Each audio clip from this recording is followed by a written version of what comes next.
Hi, my name is Jake Szulinski, and this is Investing Sense. Today on our show, we have Mr. Jim Long, who is going to speak to us about Medicare Insurance.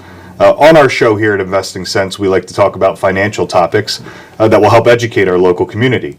And again, today is going to be Medicare and Medicare Insurance. So with me today is Jim Long. Jim, thanks for being with us. It's a pleasure. Thanks for having me. Absolutely. Well, I know this is a busy time of year for you and with Medicare open enrollment, so I know your time's valuable, and I appreciate you sharing it with us. Oh, my pleasure.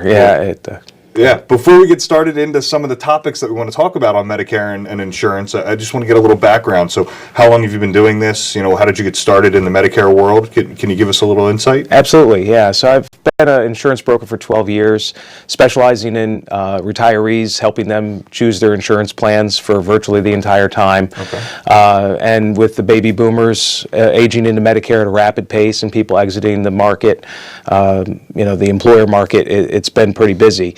As an independent broker, we help people shop for all the different plans. They get inundated with all this information, and we try to help them sort it out and help decide which plan's best for them.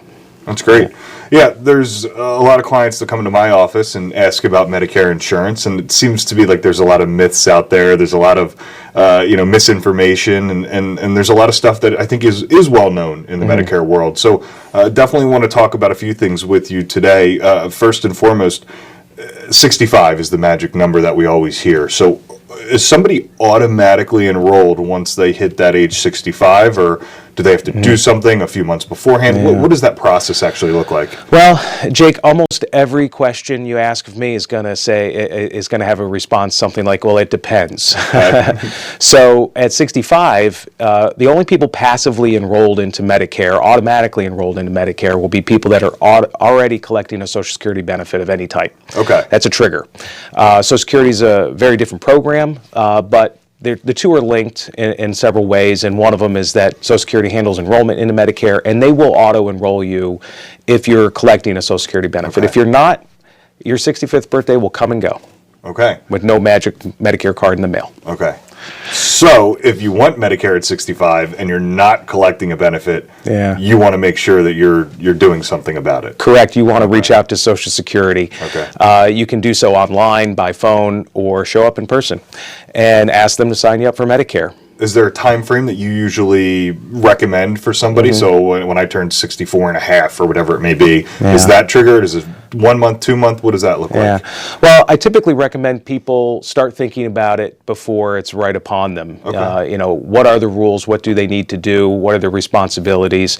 People do hear a lot about penalties and regulations and deadlines, and probably 6 months out at minimum is a good time to start sorting all that out. And if you do need to sign up for Medicare A and B through Social Security, you can start doing so up to 3 months before your 65th birth month, and it'll become active the first day of the 65th birth month. Okay. You said a couple of things in there like penalties and things like that. So if I am still working, or I have a client that's still working at age 65 and they have their benefits through work and they seem to be happy and going fine, is there a penalty for them to wait, or what are the pros and cons? And I know there's different situations that may depend on that, but generally, what does that look like? If I'm working, I'm not taking a Social Security benefit, I hit age 65, is there a penalty to wait? Should I wait?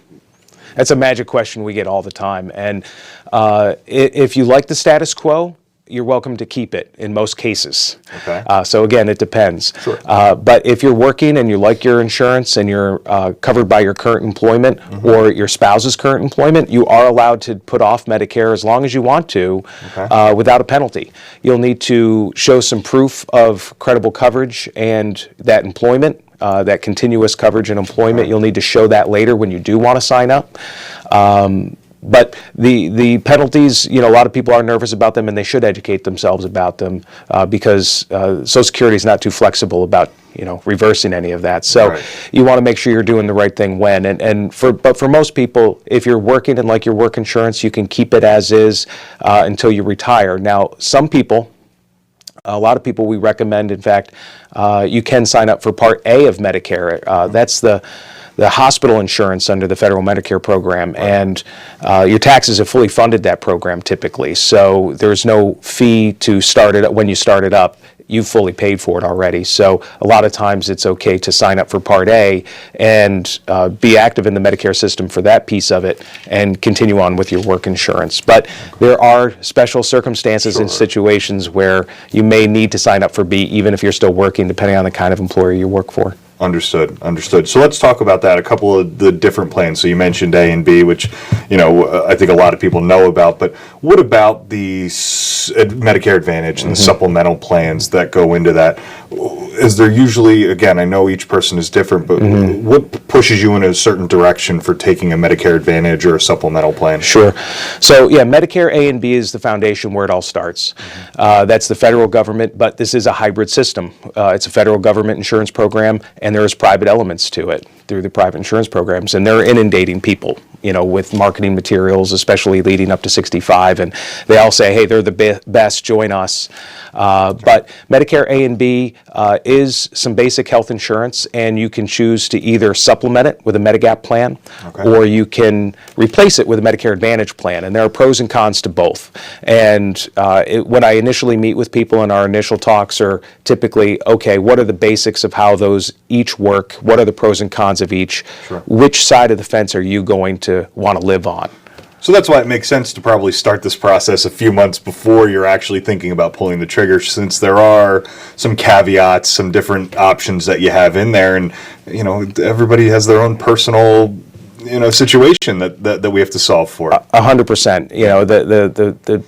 My meetings are usually very conversational, and it's fact-finding and finding out, okay, well, what are their preferences? What's their budget? Right. What are they looking for? How do they want their insurance to work, when they're healthy and when if God forbid, they become sick.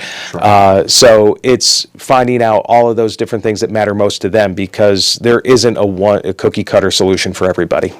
Understood. Absolutely. I agree. There's a lot of ads out there right now about the Medicare Advantage plans that are $0. Yeah. Can you tell us about those? Are they good, bad? Yeah. It makes sense. Nothing free in this world, right? Right. Precisely. Yeah. And there's no free lunch, right? Yeah. So, Medicare Advantage plans are big business. In fact, they're a huge growth opportunity for all the private insurance companies because, again, so many people aging into Medicare. And, Medicare offers us this choice. You can use Medicare as your primary insurance, or you can choose a private alternative, which is a Medicare Advantage plan. And the Medicare Advantage plans offered through the private insurance companies will take over for Medicare and become your insurance. And they're a lot like employer-based insurance, frankly, because someone else is helping pay the premium. In this case, Medicare, instead of paying any claims on your behalf at the hospital or at the doctor, they will pay the Medicare Advantage plan every month, kind of subsidize them to take over. And that's a great solution for some people. And those Advantage plans, since they're subsidized by Medicare, they can develop and design a plan for people that is covered fully by Medicare subsidy, and then on the front end, technically. On the front end, right. Yeah. And then you would just pay your copays and work within the plan and their rules and pay their out-of-pocket expenses. But the premium is fully covered by Medicare. So in certain situations, that definitely could be the right solution for someone then. Absolutely. There's millions of people in both types of plans. So we're we throw around a lot of these Medicare Advantage and a lot of these different letters, like some alphabet soup. So let's talk about the differences between the supplemental insurance. So the difference between F, G, and N. So what are those? Because I think those are the less common known ones. Yeah. So Medigap plans come in a few different flavors. You can fine tune your Medigap plan. While structurally they're going to all work the same with Medicare. Medicare stays in charge. They pay first. Your Medigap will pay second. And then if there's anything left for you, you pay third. But the F plan is the most comprehensive option available. They're going to cover all of Medicare's copays and deductibles, and probably the most famous.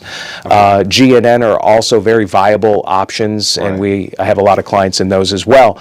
And they just mean that you're willing to pay a few more out-of-pocket expenses in return for a lower premium. So on these plans every single year, you know, like we said, right now you're extremely busy because of open enrollment and being able to do that. Do people need to renew every year automatically? Should they be reviewing it every year automatically? Should they be talking to you? Yeah. You know, if somebody's situation's changed, how much flexibility do they have to change these at the end of the year? Right. So big questions. So one, usually your plan will auto renew. Okay. If you like the way it is and you want to continue on, typically the next calendar year, you know, they'll auto renew it for you. Okay. So you have that as a safety net. But two, yes, 100% you should review it. Got to take a look at it every year because some plans can change their benefits premiums on the calendar year, and you want to make sure you stay on top of that because you know, there could be, God forbid, changes that they make behind the scenes, even though maybe your situation hasn't changed. Your plan can go and make changes. Yeah, so you want to make sure you're in front of that. So you want to make sure you're okay with that plan for the next year because it could, you know, maybe not cover one of your medications the following year. Right. And you don't want that surprise at the pharmacy. Absolutely not. And then the flexibility with changing. So the Medicare open enrollment period, October 15th to December 7th, is an important time period. Like when people were working, they usually had a few weeks every year to make some minor changes to their employer-based plan. And you know, Medicare has the same kind of time period where you can shop around. And during that time, you can investigate or you know, talk to people and help you investigate. Sure. You know, what are you in the right place? Should you auto renew? Should you make a move? Right. And some plans are easy to change. Some plans are not. Okay. There's actually medical underwriting involved with supplemental plans a lot of times. So, you know, picking the right time to change, that's important. Absolutely. So let's talk about that, some of the coverage that you get from these plans. So do all hospitals and all doctors take Medicare? Yeah, virtually. Okay. Every hospital I've run into and you know, virtually every doctor. So Medicare itself provides a lot of freedom to people. To use almost any provider they want to, anywhere in the country for that matter. So depending on someone's lifestyle in retirement, they may need coverage that works nationwide. Absolutely. Other people, it's not as critical. So they can go, if they go to a Medicare Advantage plan, they will have to work within the plan's network. They cannot necessarily see anyone that takes Medicare. So like you said, similar to the former employer plan where you have some in-network, out-of-network, depending on... Exactly, yeah. Sure. But Medicare does provide a lot of freedom, A and B. There's no referrals or pre-certifications. It's pretty wide open, so people are generally very happy with it. That's good. So one of the negatives I've heard about it is this thing called the donut hole. Yeah. You know, so there is some at some point something you have to pay, from what I understand, and then, you know, if you hit that, then it may go away. Yeah. So can you explain that a little bit further? Sure. And what that is? Yeah, the donut hole relates to the Medicare Prescription Drug Program, or Part D. Okay. Part D is very similar no matter whether you have a Medigap plan and you have to buy Part D on a standalone basis. You actually buy a separate prescription-only card under the Part D program if you have a Medigap plan. But if you are in a Medicare Advantage plan, then typically the Part D comes built in, bundled in. Sure. Either way, Part D has a certain structure, and no matter how you get it. And people, unfortunately, on Medicare can still see the costs of their drugs fluctuate throughout the calendar year.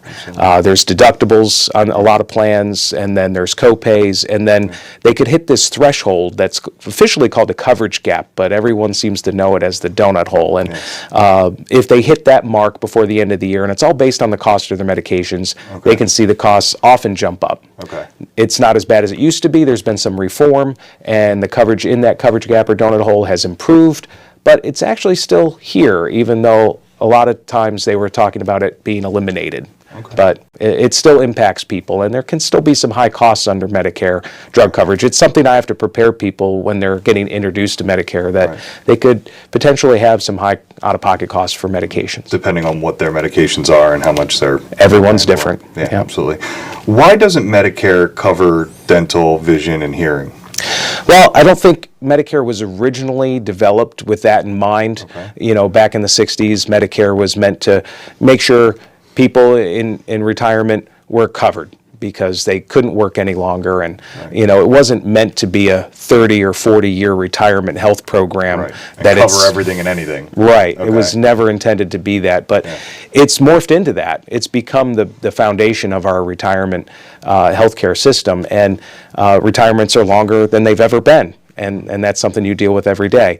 Absolutely. Yeah. So there are plans that are offered to people that can buy, that want to buy dental vision hearing coverage, and some plans, like Advantage plans, are allowed to bundle in some of that coverage. Right. But currently, Medicare itself is not covering a lot of routine dental or vision, although that is currently being discussed. There's bills coming out of committee as we speak, actually, that are discussing incorporating that. So it could change at some point. Yeah, Medicare has modernized over the years, and we expect that someday that'll change. Okay. So you mentioned pretty much nationwide Medicare is available in most cases. We have our snow bunnies that go down to Florida, and obviously I don't think that's going to impact them that much. What about other countries? What if we go over to another country and we're over there and we have Medicare coverage? How does that impact us? Well, you better look into your plan. Okay. Because Medicare itself, A and B, won't cover a dime. They really don't care what happens to you overseas. They're just not responsible for anything. Okay. But if you have a Medigap plan, they often have a foreign travel emergency benefit, it's called. It's somewhat limited, has $50,000 of lifetime coverage outside of the country. And with the Advantage plans, it's variable. So you want to check out your plan and see if it makes sense for you, if it's going to cover you for emergencies nationwide. A lot of them do. Some of them have limitations. Okay. So people often still look to travel insurance and other options. But yeah, it's variable because the government is not going to cover you outside the country. Right. And I probably should have asked this a little before. How many different carriers are there actually out there from the private side on the insurance? So what does that landscape look like? Yeah, so on the Medigap side, those plans are very standardized. So they're easy to facilitate, and a lot of insurance companies can participate. Okay. There are 50 carriers in the state of Pennsylvania right now that offer Medigap plans. A lot, most of the insurance companies people had never heard of. Right. No, most people don't know 50 different insurance companies' names. Right.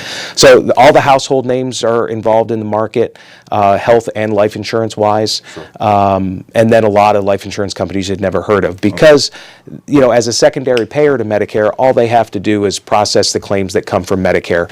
That relationship and how it works is critical to understand when people are deciding how do they want their insurance to work. If they're in Medicare and a Medigap, then Medicare's in charge and they're calling the shots. Their Medigap carrier is basically being told what to pay as a secondary payer and where to send the money. So that's why so many carriers can be involved.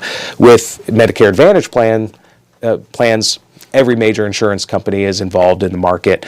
All the national carriers and regional carriers. It's a huge growth opportunity for the private insurance market. Does it make sense when you're looking at these plans to actually look at the financial strength of those insurance companies? Is that one of the things that goes into it as well? I mean, have you ever had something like that happen where these insurance companies go under or something may happen and somebody has that coverage through them? Yeah, I think understanding the history of the company and its length of time in the business, its commitment to the Medicare market, how long they've been doing it, and how long have they been in the business, because there are so many new companies entering in, we do hesitate to recommend people jump in with a company that is maybe new to that area or new to the business in general, because if they do need to utilize the plan a lot, is it going to perform well, and do you want to be the guinea pig? Right, especially when you said there's so many other options, when you have these established companies that have been around for a while and might have been in that space. Yeah, but time and market,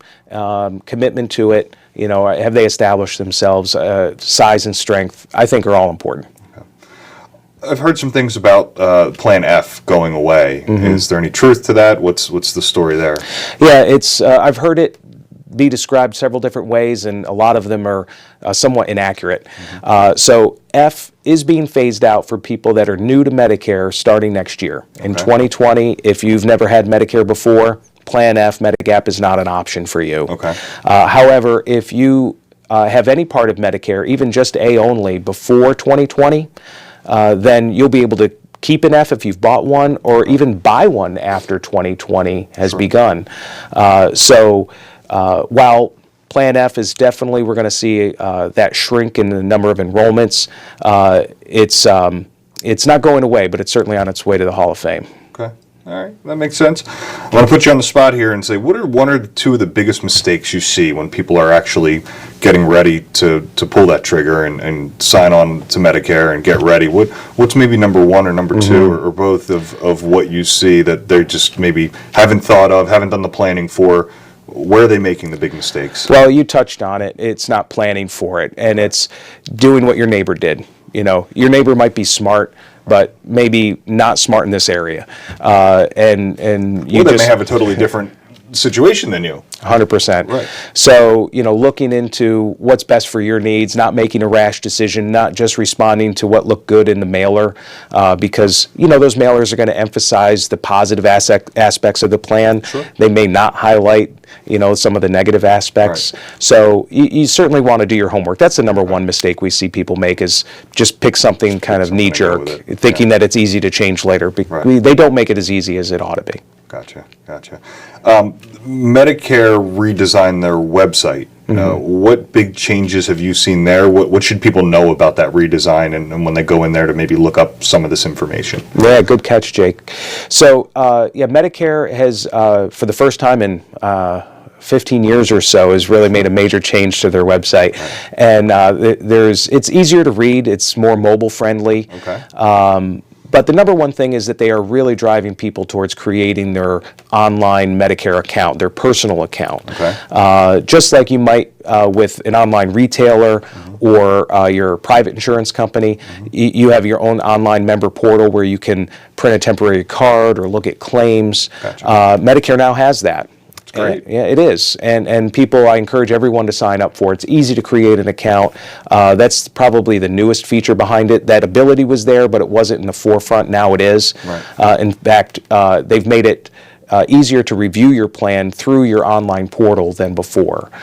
They save information in there on your behalf, what plans you're enrolled into, the medications you're taking, and all of that, can be incorporated into the shopping tool during the annual enrollment period. And you log into your account, and it makes everything quick and easy to see. So we encourage people to, familiarize themselves with it again if they've, looked at it and not understood it before. Absolutely. It sounds like they've made some major upgrades, which I'm sure have been years in the making, probably. And, with that many people on the on that system, it's probably not a small task for them to do. No, in fact, they're still working out some bugs. I'm sure. And they're going to keep adding new functionality and things and features that we need. But yeah, right now they're off to a good start. Good.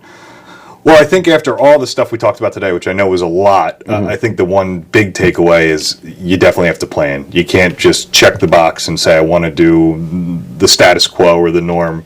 Actually getting prepared for that day when it comes that you want to enroll into Medicare, and actually sitting down with a professional like yourself, or just doing at least your own research and looking into it a little before making that decision. Yeah, I think when people are going to be reminded, the marketing machine is well oiled, and a year in advance, and people that, have gone through this know what I'm talking about.